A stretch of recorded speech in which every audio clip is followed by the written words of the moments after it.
All right, that's a give everybody a couple extra minutes. I figure we'll get started now. Somebody needs to wait, but get started. So thanks everybody for coming. We're going to talk today for Earth Day. We're going to talk a little bit about gardening and specifically, you can see growing dirt. Who am I? I'm Dallin. I'm on the engineering team. Hopefully, can everybody online hear me? I keep forgetting about the mic, so hopefully you can hear me online. I'm Dallin. I'm on the engineering team. I took the USU Master Gardener class in 2021, so apparently that makes me an expert. The next thing would be, why did I pick to talk about dirt? I've got this weird opinion that if we could fix our dirt, we could fix a lot of the environmental problems that we have, and some of the things we'll talk about will kind of explain why I feel that way. And then I just want to make a plug for the USU Extension. The USU Extension, every state in the country has an agriculture school. USU is Utah's, and they have so much information about gardening and just growing things, anything you'd ever want to know. So check out that website if you ever any questions about pests, bugs, anything, something's not working right, they'll have an answer there. If you want, you can come ask me and I can help direct you to how to search to find what you're looking for. So first thing I want to start off is soil and soil profiles. I don't know how much detail you guys like about dirt. I'm a fan of dirt. So you get this. Okay, so here's a picture of a soil profile. What are some of the things that you notice about this soil profile? Anybody? You could just call out or pardon? Here, let me get the mic for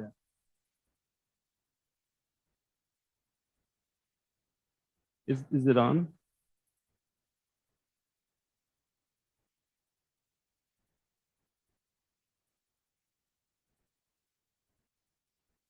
Not working?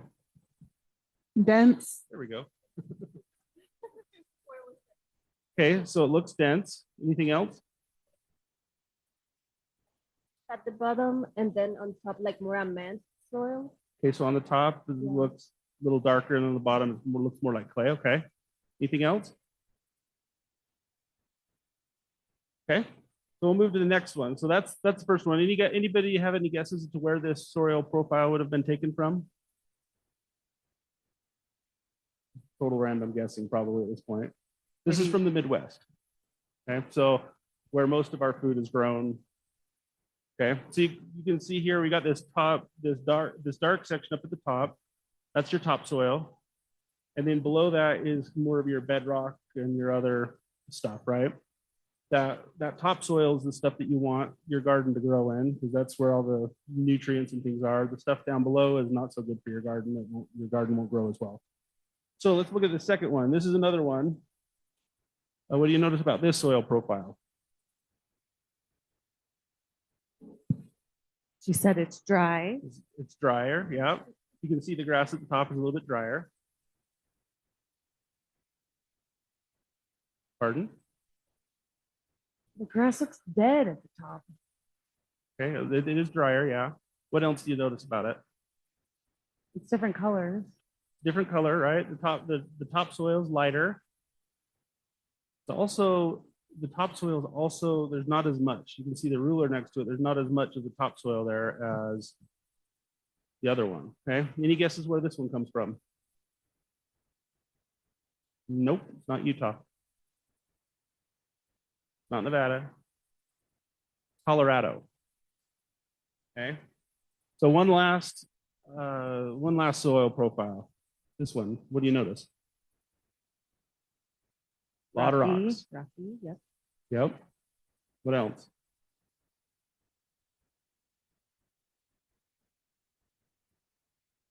Very little topsoil. Yeah, that's correct. There's very little. And also you look at it, it doesn't really look, that topsoil looks more like the bedrock stuff from the other ones, right? Any guesses where this is from? Pardon? Yep, Central Utah. Okay, so we have some special challenges with our soil here. Okay, Utah is completely different than pretty much the rest of the country. You'll hear all kinds of stuff online. They'll talk about, do this to your garden. Most of that stuff won't work here in Utah because of our special environment. So what's so special about our environment? First one, we're dry. We're really dry, right? Does anybody know what kind of rainfall we get here?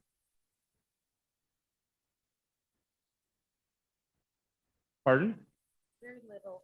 Very little. Very little. We're a desert, which is typically 12 to 15 inches, and this year we probably have a lot less. All right. Okay. So what next challenge we have is salty alkaline soil. This is one of those things that a lot of other places don't have to deal with. Why do you guys think that salty alkaline soil would be a problem? Salt kills plants. Yep. Okay. Alkaline is also bad, right? Because the higher the alkaline level you have, the less tolerant plants are, right? I have a, I think I have a slide another further on that talks about what plants can handle what kind of alkaline level, and Utah's alkaline level is high. Okay, so here's a picture of some grass with that where it's dead along the edges. Why do you think that grass is dead along the edges? Any guesses?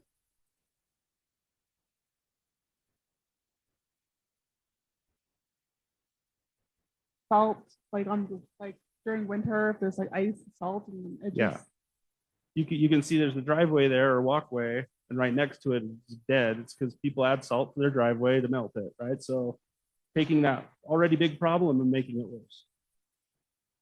All right. So, here's my slide right here with the salinity stuff. Okay.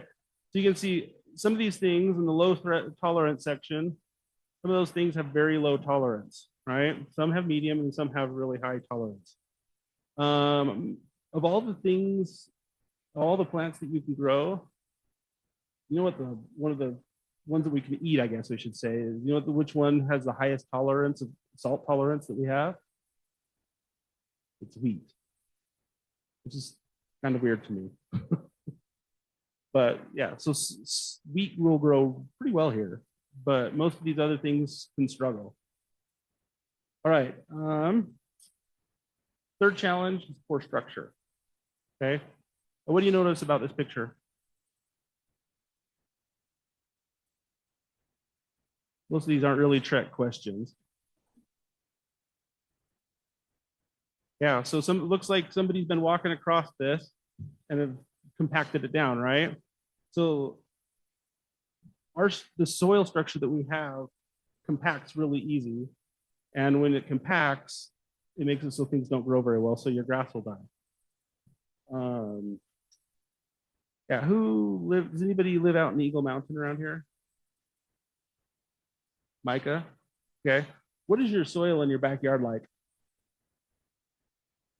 You have a rock? It's super dense. It's super dense. Is it clayish or is it rocky? Yeah, it's very clay. Clayish? Lots of rocks, but very clay. Okay, what happens when it gets wet? It gets muddy. Yeah, it gets muddy, right? Yeah. And mud will just compress even more. So you've got a nasty challenge in your backyard to get stuff to grow. Okay. All right. So how do we solve this?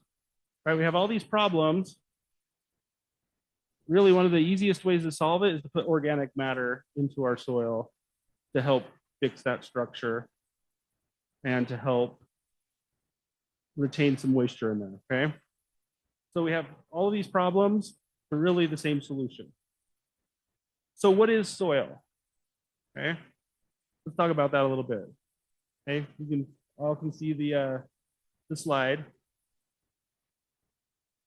So we have what goes into soil. What are the things? Just call them out. Minerals. Minerals, okay. Pardon? Organics, yeah. We got air, right? We got water.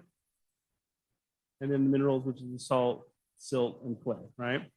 So those three things, the sand, salt, and clay are the three things that make up kind of your soil, right? So Micah has more clay than anything in his soil. Ben, you're up here on the side of the hill, right? You have a lot of rocks in yours.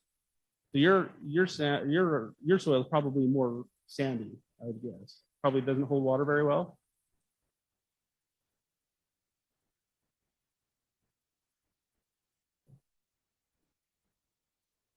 You get 6 inches down, you get rocks. Yeah, so he digs down 6 inches and he gets rocks. Okay, so his soil is more sand than anything else.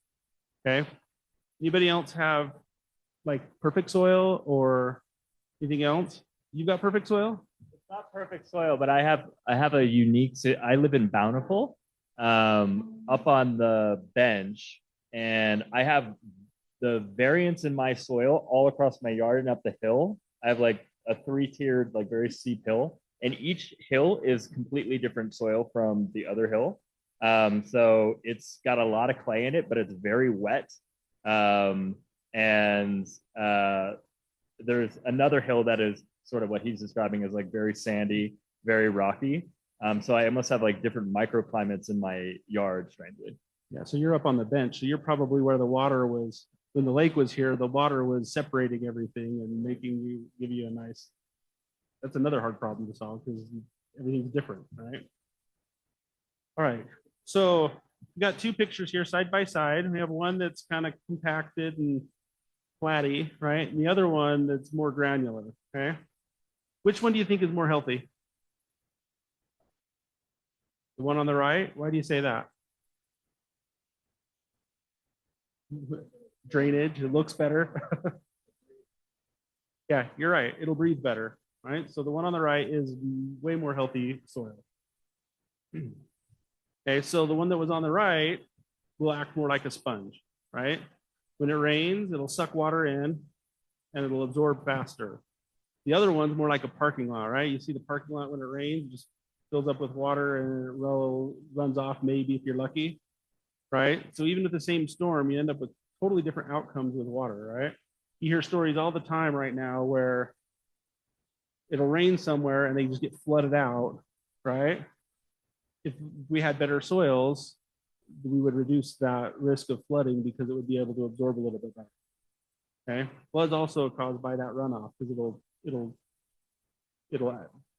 aggregate together and you end up with a lot of water, right? Like you look at the Zion Narrows down southern Utah, all that water doesn't sink in; it all combines together and then fills up the canyon. So we have healthy structure. It also protects us against droughts as well, right? Not just floods. Why do you think healthy soil would protect us from a drought? Maybe because it retains more water. Yeah, because the water can soak down, it can get deeper, and there's more space for it to stay there, right? So healthy soil can help prevent droughts as well as prevent floods, which seems kind of counterintuitive, but it happens. All right, so how much organic material is good should we have in our soil, right? Micah has clay. How much soil material should he have? How much do you think he has right now if it's clay? Probably close to zero. You're probably closer to that 0.25%, right? Okay. Jason, yours, some of those might have a little bit higher based on the lake bed, but some of them won't, right? On average, though, we're between those rates of 0.25% and 2%. A good healthy soil is 5%. So you can see our soil is pretty weak sauce when it comes to soil strength, right? So how do we get to where we want to be? Okay, well, there's a bunch of different options that we can do, right? We can compost, right? Show of hands who composts. Just me? Oh, Micah does. Okay. So Micah, what do you do for your compost? When you compost stuff, what do you do? We'll get you the mic. I throw all the leaves and stuff from the yard, and then all the food stuff in the kitchen, and just keep churning it throughout the year. Okay. How well does it work? How well does it work for you? I'll usually compost that and then try and till it into the garden, and Seems to work a little bit better than nothing. Yeah, anything's better than nothing for sure. How long does it usually take?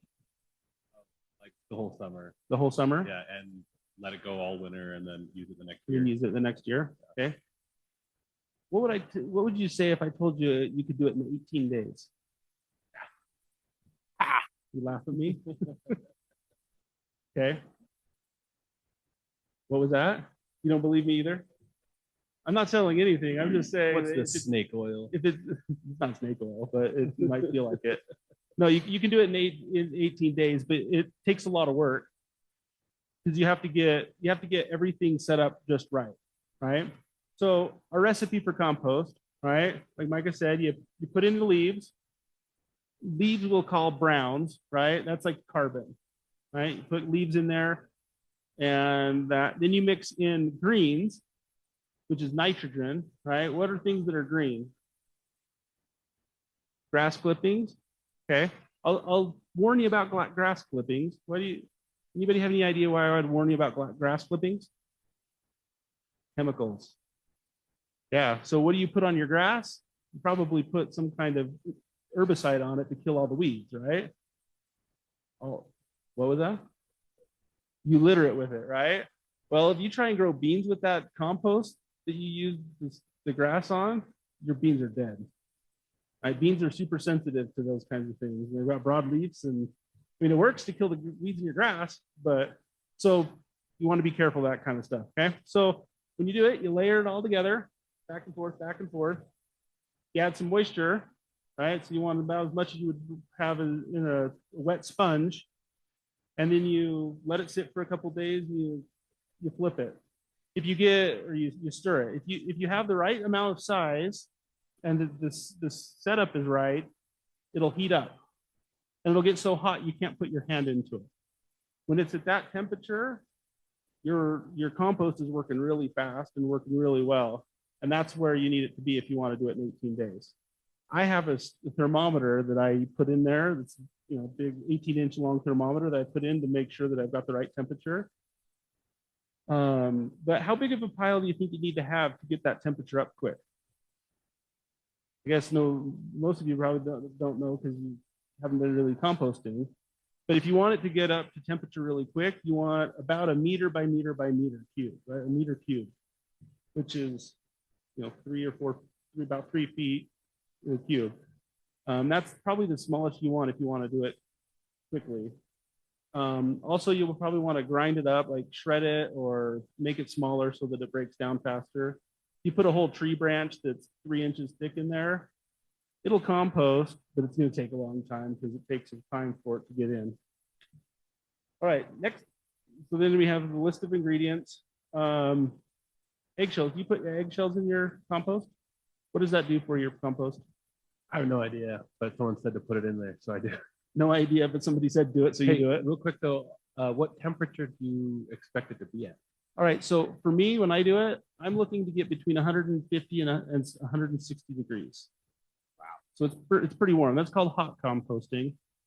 You know those plastic forks that say that they're compostable? You have to be up at that temperature for those to compost. If you have anything lower than that, they won't compost. It'll just be like you put a regular plastic fork in your compost pile.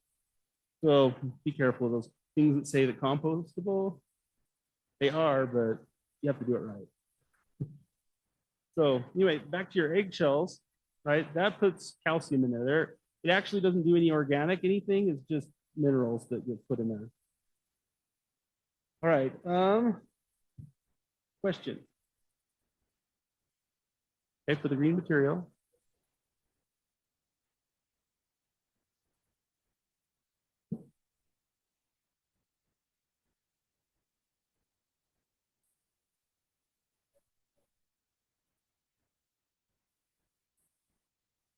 Okay.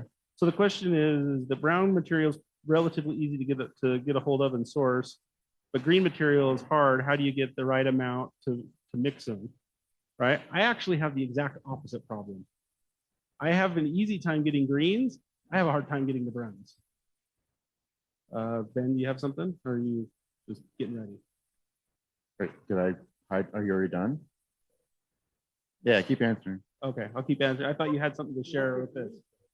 So my green source is all kinds of different things. You'll notice on the bottom I have coffee grounds on there. That's typically what I use most of. We'll do like rotten fruits and like when we buy fruits and veggies and they go bad on us, we'll put those in. And all my kitchen residue stuff. I also have chickens, so I bring my chicken manure in, which we'll talk about that in a little bit. I try to avoid the grass clippings for the reasons we've talked about already, but I do coffee grounds. Now, I'm not a coffee guy. I hate the smell of coffee. Where do you think I get coffee grounds from? Starbucks has them. There's an even better place to get them from if you're interested in getting them. Go to your local gas station and ask for the coffee grounds and have them put it in the bucket. They'll give you so much, it's ridiculous. So I have 3 gas stations I go to that I get 6 5-gallon buckets every day, basically. But I also have a lot of compost I compost. So, okay, Ben. Why, other than just trying to be a do-it-yourselfer, would I do this rather than just buying something? Good question. Is there a benefit, I guess is what I'm saying? And is there an equivalent thing you could buy? Their equivalent you could buy. Okay, so that's a good question. Does anybody have any thoughts about that? I do it because I enjoy it. So I like playing in the dirt. So I have a big pile of dirt. Helps reduce waste, yeah. Because most of us have waste from our kitchen, so it gives us a place to put something without putting it in the garbage can. That's one thing, but takes work. The other ideas? The Oakdale Egg Farms has a bunch of compost you can get, right? Because they do all those chickens. They have a bunch of compost you can get from them. So, I mean, there are sources you can get it. Problem is a lot of those places that you buy it from, you don't know what went into it. When I do my own compost, I know exactly what goes into it. So I know if it has chemicals or if it doesn't.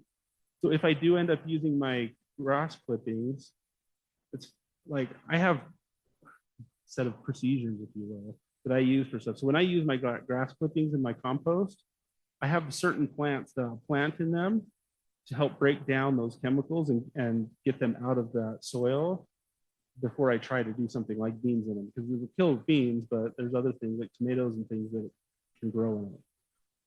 So for me, that's the main thing is I know what goes into it if I do it myself. If you buy it, who knows? And even you can ask them, but they might not even know what goes into it. So that's to me, that's the biggest thing. And I'm also cheap. It's expensive. Dirt, like I think things are expensive. Dirt's probably the most expensive thing you can buy. So, I mean, just depends on what you want to spend your time and money with. Hopefully that helps answer the question for you. All right. You want to do a compost? There's lots of different ways, right? Simple ones. You just wrap the thing of wire around. You make one out of pallets, boards, whatever. You can buy commercial ones. There's all kinds of different ways you can do it if you want to. Some of them are really simple. Some of them are pretty complex. But in the long run, they'll all work for you. All right. So I mentioned a couple of different things. I got this list of manures. All right. What do you notice about this list of manures that we can use in our garden? There's a lot of technical details on here too. So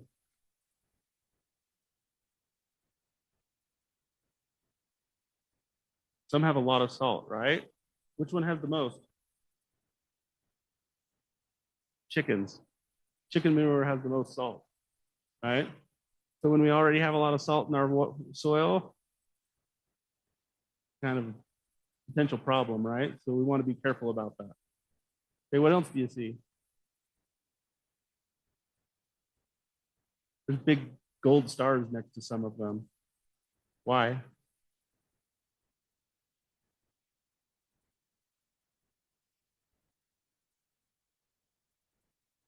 Yep, they're closer to neutral. In fact, rabbit manure is probably the best one you can do for your soil because there's hardly any salt in it. The other thing that's nice with it is that it's safe, right? Like you're not going to have any kind of weird diseases from your rabbit manure. If you put your dog's manure in there, you could have some problems potentially. And so if you do that, you want to do the hot composting so you can kill any kind of parasites and things, which you probably don't want to do your dog manure anyway, because lots of other different things we can talk about, right? The deer's up there with the rabbits. Mark the alpaca because it's more balanced and lower all the extra stuff, but it does have higher salinity. All right. So sources of organic matter. I guess I never finished answering how I balance the greens and brown. All right. So this slide kind of hopefully will help you, Jason. So we got the wood, the carbon, right? Those are your leaves, your wood chunks, sawdust, things like that, right? Thing with carbon is it's carbon, right? That's everything's based off of carbon on our life. It's like life on the earth, right? It's called carbon based. A lot of people will tell you to do wood ash. Don't. Not here in Utah. It will cause you nothing but problems. So something to be aware of. For the greens, you got straw, haze, leafy green things. I mentioned also the coffee. Why do you think coffee is in the greens list instead of brown? Because coffee looks brown, right? Why is that in the green list?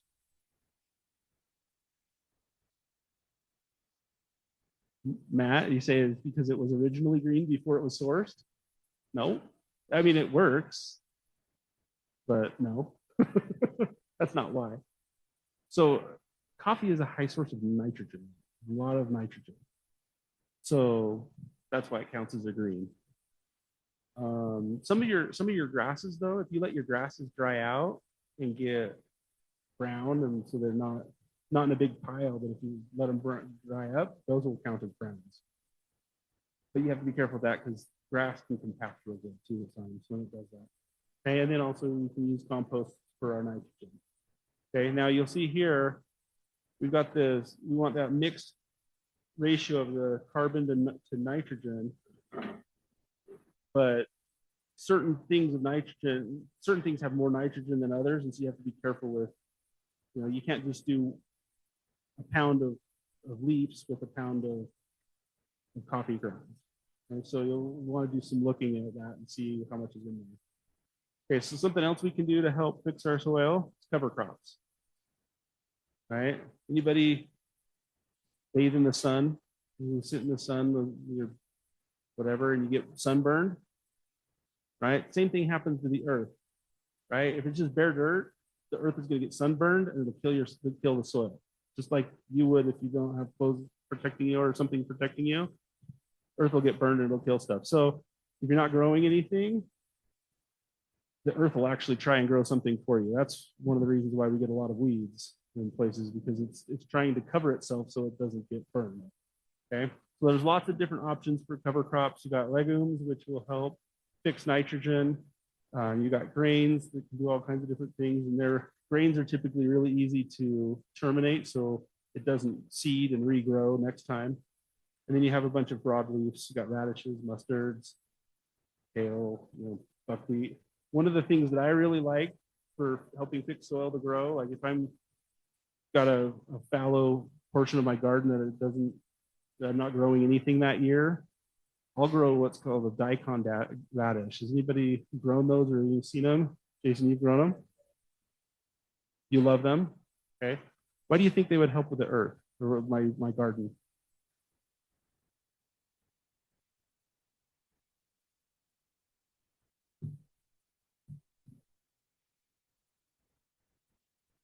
Yeah. So if you go buy one, you'll see they're like 2 inches around, 1.5 inches around, and they're long, right? They're like a foot long.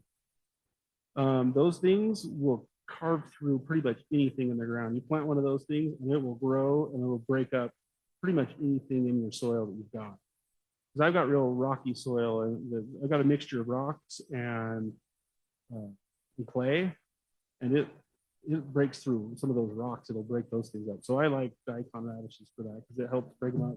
Plus, you leave them in there over winter, they'll rot, and you'll end up with this big hole that water, like you mentioned, water can soak into, and it'll hold water. So it gets you from that flatty soil to more open soil. Sometimes I do. I usually plant way more than I can eat, and so I'll eat what I can, but then the ones that I can't, then I just leave them in the ground and they rot and helps hold. Then I just pull them out of the ground and I'll eat the whole there anyway. But I also like the organic material if I'm not going to be able to eat it. All right, so the other option that you have is no-till layering. Right, there's a lot of people out there on YouTube will talk about no-till gardens, right? No-till garden is exactly what it sounds like, right? You just start piling stuff on the ground until you end up with a pile of stuff, and over time it'll break down and the compost right in place, and you end up with pretty decent soil, right? So there's a lot of ways you can do this. I had a neighbor that all they do is every year they bring in a pile of mulch and just put it on their flower beds. And after about 2 or 3 years of that, you'll end up with pretty decent stuff, okay? So, but if you want to kind of encourage it a little bit, you put cardboard down. Why would you put cardboard down? Anybody have any idea why you want to put cardboard down? Could help with water retention, yeah. Also helps with weed suppression, right? We all have to deal with weeds. You put that down, you put a couple layers of cardboard down, and the weeds aren't coming through that, at least not for a while. And then on top of that, then you just start putting mulch and different, put your sticks down, put your food on top of that, and then cover it with some little bit of soil, and away you go, right? Here in Utah, with the no-till layering, you don't have to really fight with that hard pan layer, right? Like a lot of us, you get that layer of hard soil that kind of hard to get through, and you like break your shovel trying to get through it. You don't even have to worry about that. You just do that right on top of it, and over time, it'll actually start breaking that down for you and make it work nicely. All right, another option, maybe some of you don't like it, but it's worm casing. Right? So worms are interesting because they like to eat garbage. Like they like the dirt, and they'll burrow through dirt and they'll break it all up. If you want, you can have a worm garden. It'll fit under your kitchen sink or in your wherever. I wouldn't put it in your windowsill, but you can have it pretty much anywhere. And you just put your food in there, and they'll just put a banana in there, and they'll just in a day that there won't be a banana. They just power through food. And it's something that's really easy to make really dense, nutrient dense soil. So if you want to use for your stuff. All right. So how do you get started? That's the question we're all here for, right? So first thing is we want to add organic matter to our soil, right? You can grow your plants. If they're diseased, probably don't want to put them in there, right? Because then you're just spreading your diseases around. You mulch around your flowers, and it'll just kind of incorporate itself in as you go. Anything else that you want to do? Okay, it's pretty simple. Just start piling it on, and nature will take care of most of the work for you. Okay, so then you can just pick something you want to do, and you use it to feed your stuff. You can use it to either feed your crops, which is the stuff on the left, right? Or you can use it to protect your crops for different things, okay? I put on here avoid synthetic fertilizers, because usually synthetic fertilizers will spike your salinity and your alkaline. If you really want to do synthetic fertilizers, you can do that, but you're going to probably want to do a soil test first to make sure that you know where you're at. So when you add something, that you're not adding too much, because having too much of these nutrients, these different things in here can cause problems, and then it leaches into other places. And too much nitrogen will leach into the rivers, and you end up with something that looks like the Jordan River, which is kind of ugly and gross, right?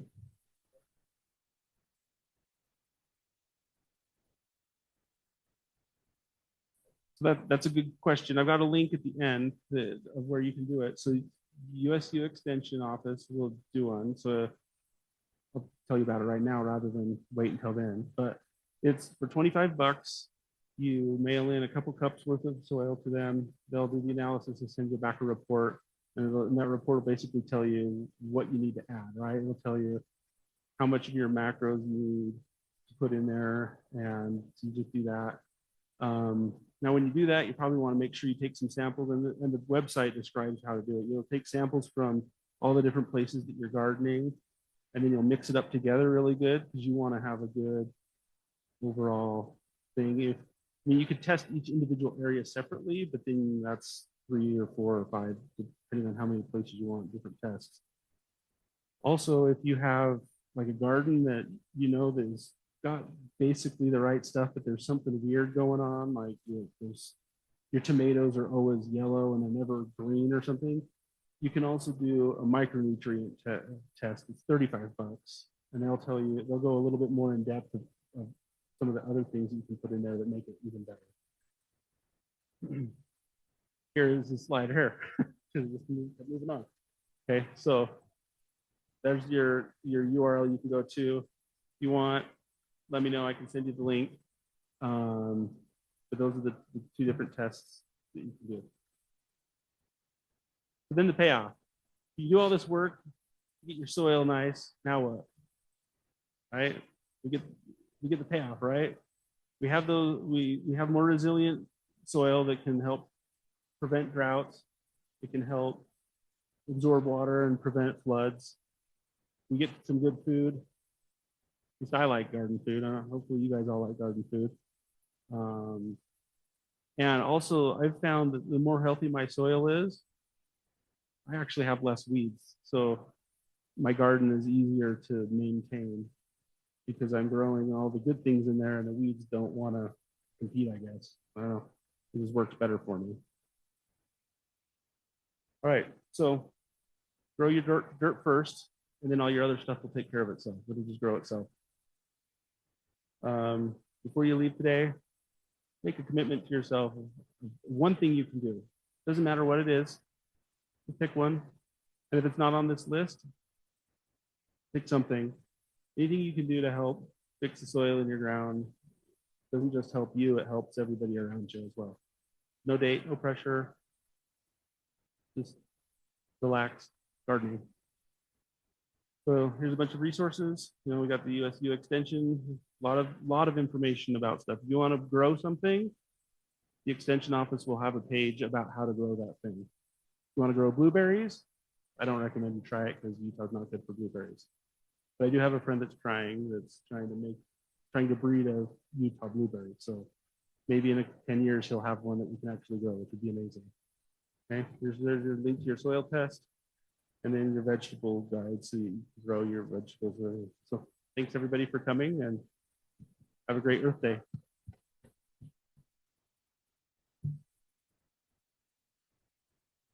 Thank you, Darwin. So